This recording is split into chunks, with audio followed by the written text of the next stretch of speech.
What's up guys? Ito po ang ating day 36 house renovation. So ngayon po, hindi tayo magre-renovate ng bahay. Kasi nakabili si Mami Shane ng second hand po na bed frame, master bed frame. King size po siya. So nabili niya sa ukay-ukay.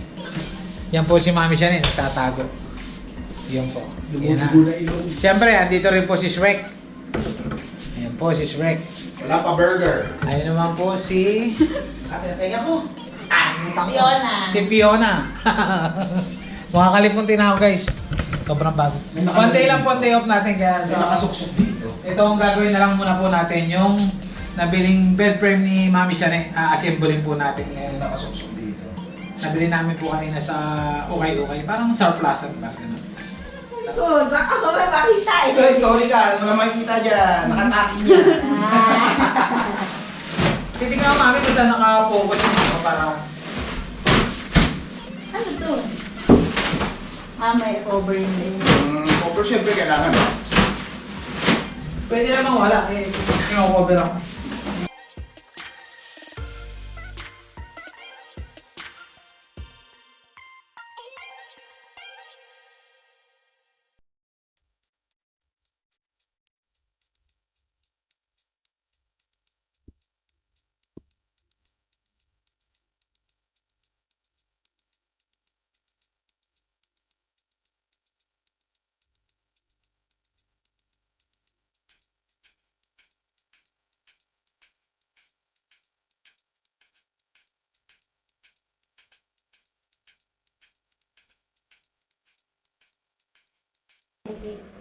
Kailangan ko pa yan.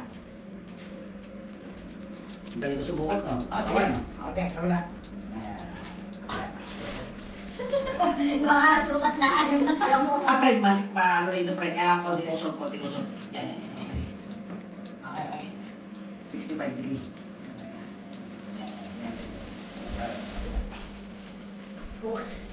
Mr. B na sukat. Yun yung mikro natin. Hawakan natin. Ba't isa lang yun? Pwede pa ako din. Putang na. Bakit? O pre, pustahan tayo ngayon kasi metro mo. Pakatin natin ngayon doon. Tingnan mo yung difference sa pader. Yung, ito, itong ano to. Ano yung metro? Yung metro. Hindi ko nga makita eh.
natin.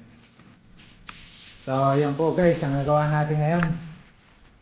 Yan po ang ating master bed. Mami siya na eh. Yan po. Natulog lang po yan. Bawal po magtrabaho yan, boss. So, yan po ang nagawa natin guys. Yung hinakot natin kanina, tapos inassemble po natin. Pero yung nabili po nating master bed po nito. Ito naman pong kahoy na to, nakalakal ko po sa basurahan guys. So, yan po ang ginamit ko ngayon dyan. Panlatag para sa pagpapatungan po ng ating king size bed. So, hanggang dito na lang po ang ating vlog. Just don't forget to like, share, and subscribe. And hit the notification bell para po sa susunod na vlog, makikita nyo pa rin po kami. Thank you po!